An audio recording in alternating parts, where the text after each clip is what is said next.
programang ito ay rated SPG. Striktong patnubay at gabay ng magulang ang kailangan. Maaaring may masiselang tema, lengguwahe, karahasan, sexual, horror o droga na hindi angkop sa mga... Babantayan mo siya maigi ha.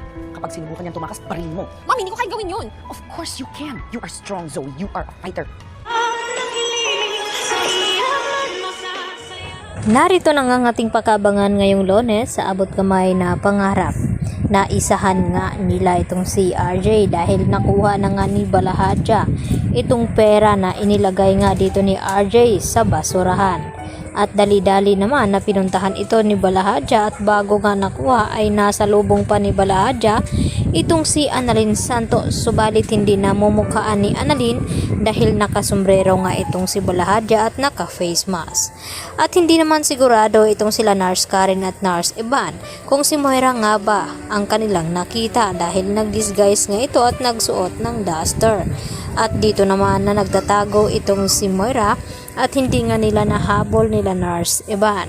At nagtataka ang mga ito na papaano naman daw mapunta doon itong si Moira na social nga daw itong si Moira. At nag-decide nga ang mga ito na sundan nga, subalit hindi nga nila ito nasundan.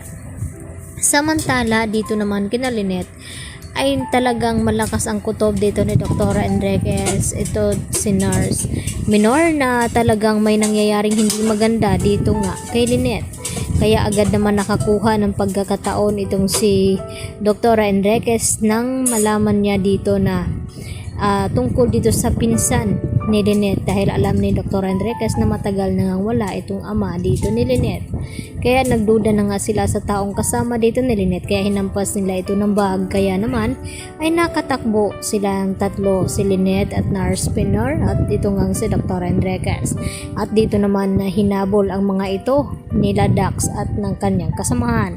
Hindi daw pwedeng makatakas ang tatlo nang sa ganon ay hindi sila makasumbong sa pulis. Kaya dito naman na humingi ng tulong itong sila Dr. Enriquez sa security, subalit bigla nga dumating itong kasamahan ni Dax at dito na pinagbabaril itong security guard at iniwanan naman itong si Lynette nila ni Dr. Enriquez at saka ni Dr. Patricia Minor.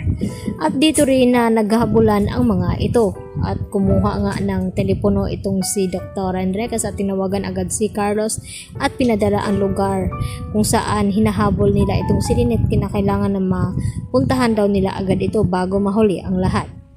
At nagiging patintero naman ang ginawa ni Lynette dito sa kasamahan ni Dax dahil nakipagtaguan nga daw itong si Lynette. Samantala, patuloy pa rin naghahanap itong si Dr. Tanyag at ito nga si Giselle at Annalyn, subalit wala nga silang nakita dito na si Don Pepe dahil hindi naman pala nila inilagay ito sa basurahan. At dito nga na hindi kinaya ni Giselle na hindi nila mahanap itong si Don Pepe kaya agad na himatay ito. At dito naman na tinulungan nila Annalyn at RJ itong si Giselle habang umiiyak. Samantala nag-aalala naman itong si Moira na baka hindi kayanin ni Zoe at dito na binalaan ni Moira na wag daw patakasin itong si Don Pepe at kung tatakas daw ito ay kinakailangan ni Zoe na barilin. At sinabi ni Zoe dito nga kay Moira na hindi daw niya kayang bumatay ng tao at nagkamalay na nga itong si Don Pepe at dito niya nakita itong si Zoe na may hawak nga na baril.